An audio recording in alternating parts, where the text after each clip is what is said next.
Boa noite, meus queridos amigos, companheiros da rede social, do Facebook, todos aqueles que fazem parte da nossa rede de amigos. Aqui quem vos fala é o pastor Marcos Alves, da Assembleia de Deus Filadélfia, de Filadélfia, que está localizado na cidade de Charlotte, North Carolina. E estamos aqui essa noite para trazer uma breve palavra e dar continuidade àquela primeira postagem, aquele primeiro vídeo que nós fizemos uma introdução, estávamos falando um pouco sobre os acontecimentos que estamos vivenciando nesses últimos dias. E fazendo aqui uma meditação na Palavra de Deus, dentre tantas passagens, de tantos versículos que há em vários livros aqui da Bíblia Sagrada, há um livro que em particular me toca muito e eu gosto muito de estar meditando e estudando e lendo esse livro, que é o livro de Eclesiastes de Salomão, que está entre Cantares e Provérbios. E nesse versículo, que são os dois últimos versículos do capítulo 12, que é o último capítulo, pois o livro compõe 12 capítulos, mas em especial o capítulo 13 e 14, ele nos diz assim, essa palavra: de tudo o que se tem ouvido, o fim é: teme a Deus e guarda os seus mandamentos, porque esse é o dever de todo homem.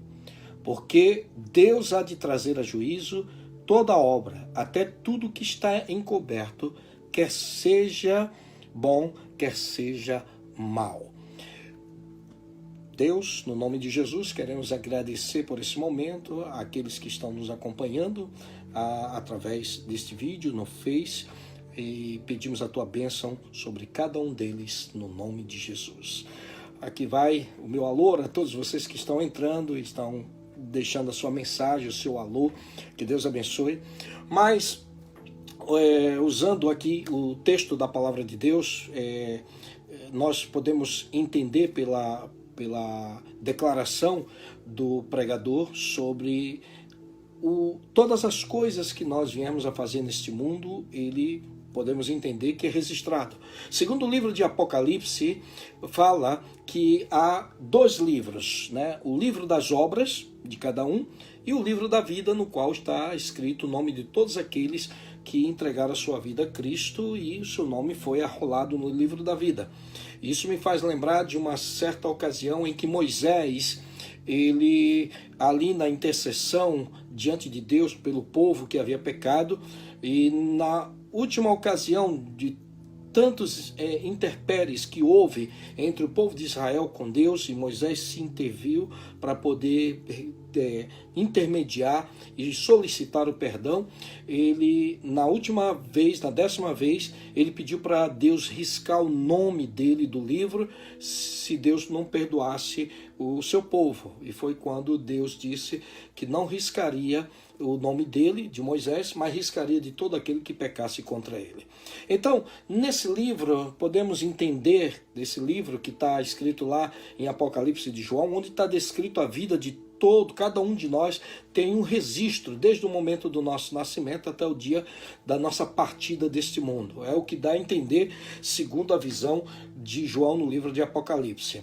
E aqui nesses versículos de Eclesiastes, nos diz que, nos orienta de que tudo que nós temos ouvido, de todas as coisas que a gente tem escutado, tem aprendido no decorrer dos anos, no passado da nossa vida, na história da nossa vida, o fim é: teme a Deus e guarda os seus mandamentos, porque este é o dever de todo homem. E aí o versículo seguinte, 14, nos traz uma declaração surpreendente, dizendo: porque Deus há de trazer a juízo todas as coisas, até tudo que está encoberto, quer seja bom, quer seja mal, ele vai trazer. Isso dá a entender que no dia do juízo haverá essas revelações. O certo é que nós devemos ter o maior cuidado com a nossa vida diante de Deus, com a nossa vida na presença do Senhor, buscar fazer a obra de Deus e com a maior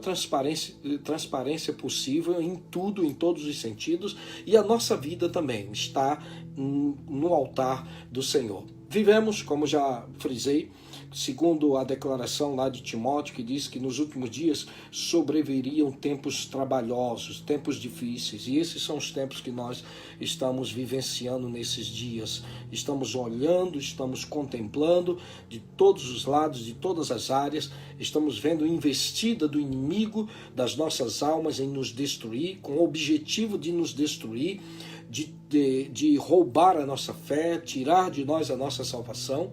Mas quando vemos todas essas coisas acontecerem, lembramos dos versículos do apóstolo Paulo, que diz que aonde abundou o pecado, superabundou a graça de Deus, e nisso é que nós cremos.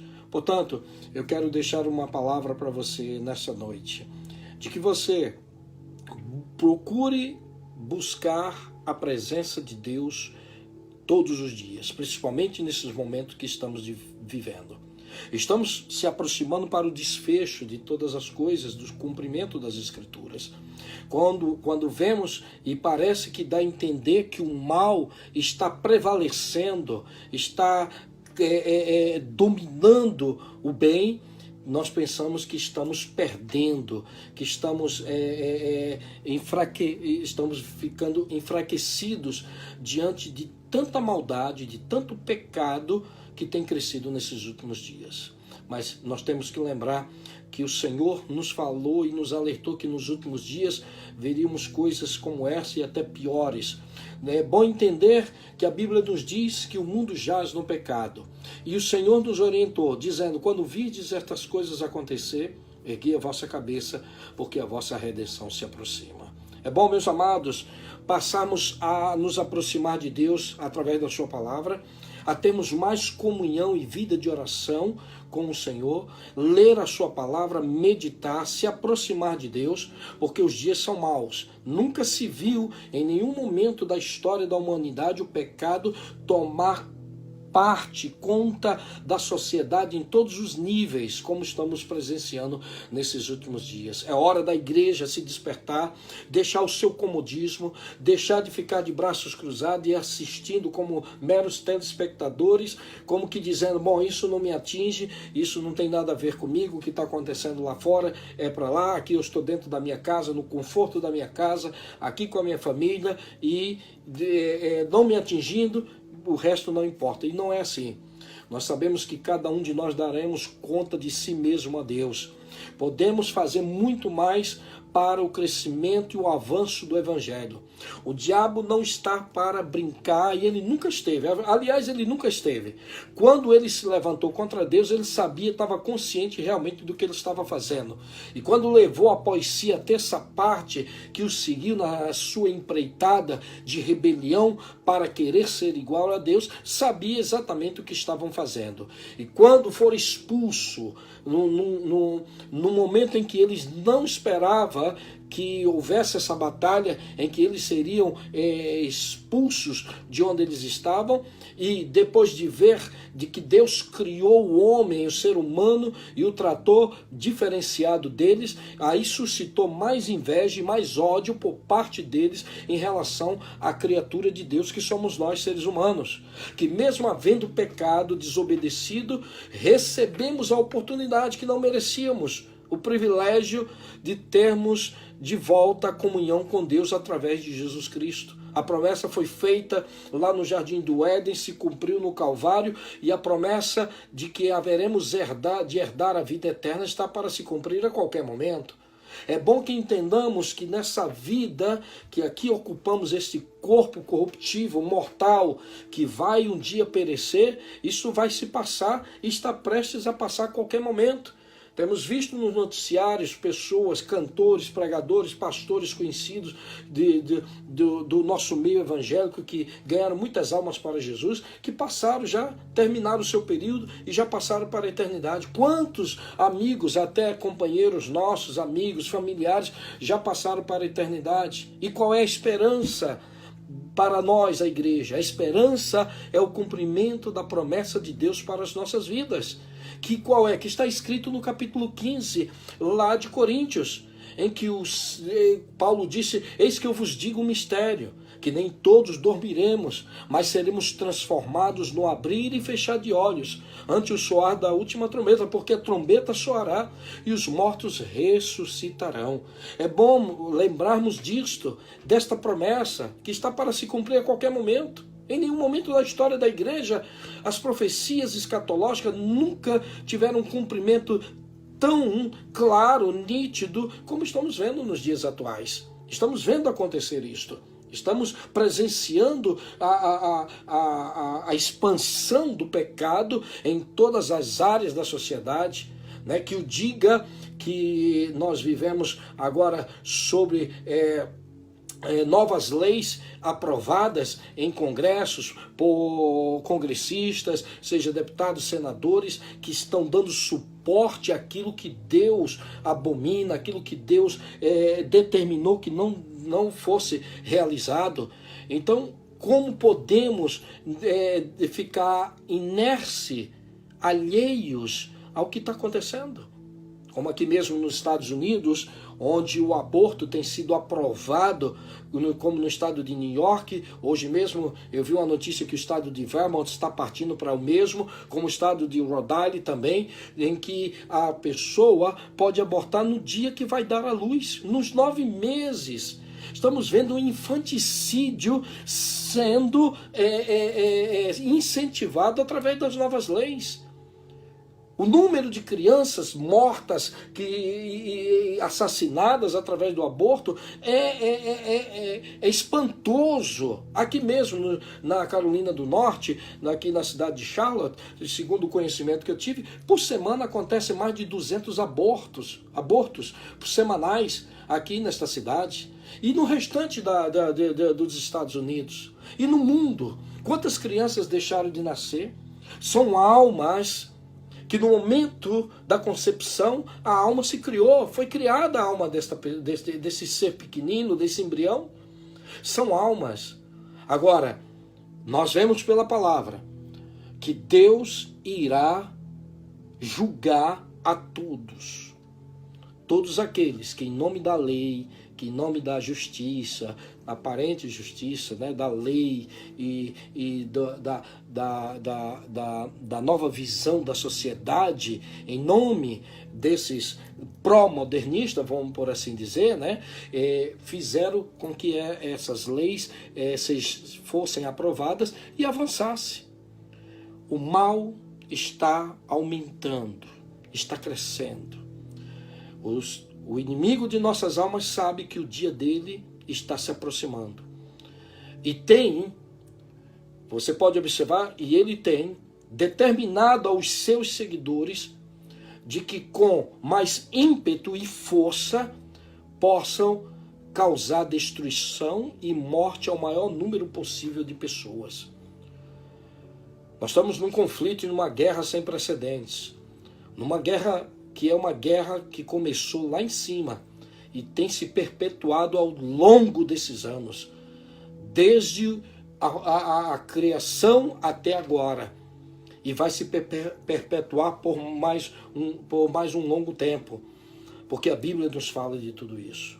Há pessoas que não creem, há outros que creem, há outros que estão um pouco duvidosos, mas se você começar a ler na palavra e a meditar, você vai ver que esses dias são os dias de Noé, como disse e predisse o Senhor Jesus. Assim como foi nos dias de Noé, assim será também na vinda do Filho do Homem. É isso que estamos vendo, é isso que estamos presenciando. A igreja não pode simplesmente ficar de braços cruzados, os pastores ficarem acomodados com o seu grupo, com a sua igreja, ali não, está bom aqui, é aqui que eu vou ficar e não fazer mais nada. Nós não fomos chamados para sermos covardes, ficarmos dentro de 4 paredes e assistir o circo pega fogo. Nós fomos chamados para representar o Evangelho de Cristo, representar o Senhor Jesus Cristo na pregação do Evangelho. Insistir, como diz a palavra, pregar em tempo e fora de tempo. Possível arrebatando, fazendo de tudo para arrebatar alguns do fogo da condenação para conduzir a vida eterna. Meus queridos, você pode estar passando por piores problemas e situações. às vezes emocionais, que é o que tem mais atingido pessoas nesses últimos dias. Há um espírito, alguns dizem espírito, um sentimento de depressão que tem tomado conta das pessoas, inclusive de alguns pastores, que tem levado alguns a cometerem a loucura de tirarem a sua própria vida. E alguns perguntam, mas por que isso está acontecendo? No meu entender, dentro da palavra, essas pessoas que cometeram isso, e alguns podem até achar que eu estou sendo radical por pensar dessa forma, mas eu acredito que não, porque desde que eu me converti aos 14 anos, eu tenho meditado nessa palavra. E ela é o que dá a resposta, o refrigério, a paz, a calma, a tranquilidade, a alegria para o nosso coração, através do Espírito Santo que fala conosco por meio da palavra. Quando você tem certeza da decisão que você tomou ao entregar a sua vida para Cristo e você passou pelo novo nascimento, como disse Jesus a Nicodemos, você jamais irá cometer um ato de loucura como esse, porque você sabe para onde vai. Não existe remédio, não existe uma solução depois da morte, e principalmente para quem tira a sua própria vida. Quando Jesus disse na última ceia para os discípulos, dizendo, um de vós me há de trair, mas ai daquele a quem o Filho do Homem há de trair. Vai se cumprir conforme a Escritura diz, mas ai daquele por quem o Filho do Homem vai ser traído. Bom seria para esse homem que não houvera nascido. Agora, por que ele disse isso? Porque Judas cometeu um ato que foi diferente do de Pedro. Pedro negou, Pedro fez algo terrível, que conviveu todos aqueles 3 anos e meio com Jesus, e na frente dele teve a coragem de negar e dizer que nunca teve com ele. Disse, eu nunca o conheci. E alguns até disseram, mas a tua voz te denuncia, você parece com ele. Ele disse, não, e negou. Mas Pedro, ao sair dali, ouvir o canto do galo, Pedro foi, diz a Bíblia, que chorou amargamente. E se arrependeu. E recebeu perdão. E foi o homem usado por Deus na primeira mensagem, onde ganhou 3.000 almas. Ali em Atos capítulo 2, e mais adiante você vê ele pregando novamente, no caso do paralítico, lá do alpendre de Salomão, no templo, e foi mais 5 almas. Em 2 dias, Pedro, na sua mensagem, ganhou 8.000 almas para Cristo. Agora, Judas tomou a decisão de tirar a sua própria vida, e foi aí onde ele recebeu a sentença da condenação eterna, porque ele não se arrependeu. Que era um caso mais clássico do que Saulo, que teve presente e aprovou a morte de Estevão, perseguiu os cristãos, entrava nos lares, arrastavam crianças, adolescentes, pessoas, tirando de dentro das casas para ali serem presos, julgados e mortos. E Saulo se converteu e se tornou o maior pregador, o maior ganhador de alma, o maior missionário da história da igreja primitiva. Escreveu mais da metade do Novo Testamento. Deus mudou a vida dele. E foi até o fim. Quando você tem convicção da sua fé, certeza da sua salvação, você pode passar o que tiver que passar, você passa. Mas Cristo vai e passa junto contigo, está ao teu lado, está ao meu lado. Não importa, seja o momento mais difícil. Satanás sabe que o mais precioso que o cristão tem na sua vida é a salvação. Se perder, já era. Se você perder, meu querido, a salvação, a certeza de vida eterna, você já era. Não existe outra solução, não existe outro remédio, não existe outro caminho. Não existe outra forma de você herdar a vida eterna. Quando eu falo herdar a vida eterna, eu estou falando de viver eternamente com Deus, com um novo corpo, um corpo imortal. Eu estou falando de eternidade, viver no reino de Deus. Porque essa vida aqui, tudo isso aqui passa. Tudo isso aqui é passageiro e não reflete a realidade das Escrituras.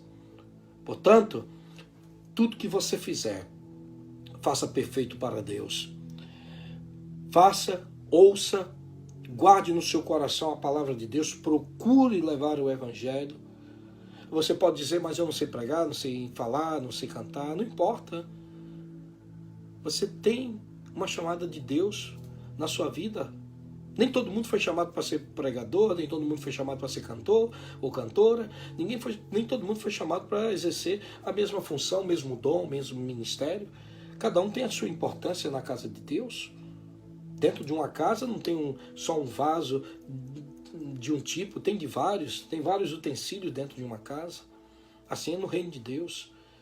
Então você tem importância para Deus e Deus quer te usar, seja em qualquer área, não importa. Mas Deus quer te usar. Mas faça com excelência, faça com amor, faça com dedicação. Estude a palavra, leia a palavra, medite nela dia e noite. Procure se aproximar de Deus. A Bíblia diz, chegai-vos a Deus e Ele se chegará a vós. Esse é o segredo, meu querido. Procure estar mais perto do Senhor, que Deus vai te usar. Esses são os momentos difíceis da igreja que estamos vivendo, a luta aberta contra o inferno, que quer ver o nosso mal, que quer ver a nossa destruição. Mas a palavra de Deus diz que nós somos mais do que vencedores por meio daquele que nos amou, Jesus Cristo. Tudo posso naquele que me fortalece. Olha aí que tremendo isso. A Bíblia diz, meus amados, e aqui encerro dizendo que nada nesse mundo, nem a morte, nem a vida, nem os anjos, nem a enfermidade, nem a dor, nada nos separará do amor de Deus que está em Cristo Jesus, nosso Senhor. Então, se você está em Cristo, firmado na rocha, pode vir a tempestade que vier. Aquela casa firmada na rocha, o alicerce na rocha, ela não vai ser atingida pela tempestade, porque ela está firmada na rocha que é Cristo. Quando ouvimos de pessoas cometendo atrocidade, loucura, tirando a sua própria vida, se dizendo cristãos, pastores, pregadores, cantoras, é um absurdo, é inaceitável para mim. Para mim isso é inaceitável, de uma pessoa de tanto tempo do evangelho e tirar a sua própria vida, e aí algumas pessoas ainda dizerem que a pessoa ainda que tirou a vida ainda foi para o céu. Como? Aonde? Onde está isso nas Escrituras? É lamentável. Isso está acontecendo porque essas pessoas se enveredaram pelo caminho da depressão e as forças das trevas, então, viu essa porta aberta e entrou. E ao tomar conta da mente, incentivou a essa prática, essa loucura, igual Judas fez. E depois que faz, já é tarde demais. A Bíblia diz que depois da morte segue-se o juízo. Aos homens está ordenado a morrerem uma só vez, vindo depois disso o juízo. Portanto, meu querido, guarda esta palavra no teu coração, porque Deus há de trazer a juízo tudo, toda obra, diz a Bíblia, toda obra que você tenha feita, Deus vai trazer a juízo, quer seja boa ou quer seja má. Mas uma coisa é, se tudo quanto você tem ouvido, o fim é, teme a Deus e guarde os seus mandamentos, porque esse é o dever de todos nós. Que Deus abençoe, que Deus te guarde, te dê uma noite abençoada e que você seja muito abençoado em nome de Jesus. A nossa igreja, a Assembleia de Deus Filadélfia, está localizada, estamos aí para começar um novo local e estaremos em breve passando para vocês o endereço do nosso templo, onde nós estaremos reunindo todos os domingos e nas quartas-feiras, tá bom? A partir da próxima semana, a partir do domingo, já estaremos avisando a todos vocês. Que Deus abençoe, obrigado a todos que mandaram a mensagem, mandaram o like, o alô. Deus abençoe, vocês estão no coração. Deus abençoe a vida de vocês. Estou feliz por ver que há pessoas que estão nos vendo e seguindo. Estaremos aqui sempre no possível trazendo um pouco da palavra de Deus para o seu coração. O Senhor te abençoe e te guarde. O Senhor faça resplandecer o seu rosto sobre ti e tenha misericórdia de ti. O Senhor sobre ti levante o seu rosto e te dê a paz. Essa é a bênção de Deus para a sua vida. Que Deus abençoe. Muito obrigado e até a próxima, no nome de Jesus. Amém? Deus abençoe a todos.